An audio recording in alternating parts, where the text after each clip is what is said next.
So he really had an incredibly restless intellect. He would move from one genre to the next in film, and nobody could ever pigeonhole him,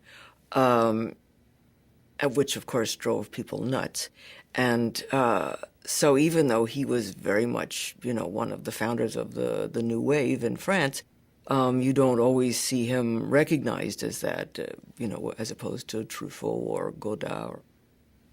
In a sense, because he was so fluent in English and really knew the idioms in English. I mean, he was so comfortable in the language that he moved so easily between the two countries that I'm not sure that he was ever accepted in either. The French, I don't think, ever forgave him for working outside of France, and Americans, I think, always perceived him as an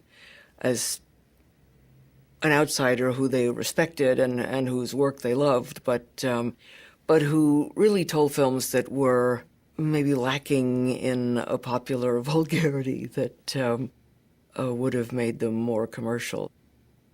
Louis had always sort of longed for a certain commercial success as long as he could be untainted by it, and as long as it didn't compromise his integrity as a filmmaker. And he wasn't sure that that was possible. He made a film called Crackers in America. Crackers was a flat failure, critically and commercially. And I think he was very chastened by that, and felt that perhaps he had sold himself out by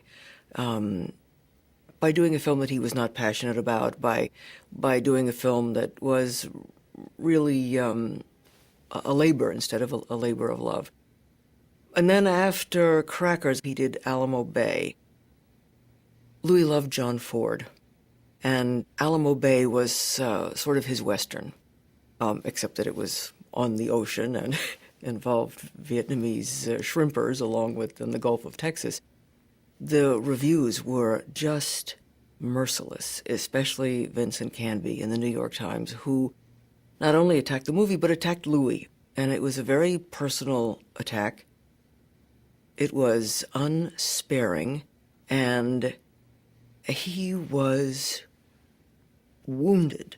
He was so angry and so depressed that he went to Europe and by himself, like an animal who goes out into the forest, and grieved. I think that then he thought, I'm going to tell my story, and I'm going to tell it in my country, and I'm going to tell it in French. And Louis was working on the script for Au revoir les enfants. Louis kept journals all his life. So he looked back over a lot of journals. He began talking to people, talking to men who had gone to school with him at that time, talking to his brothers, doing historical research to support it.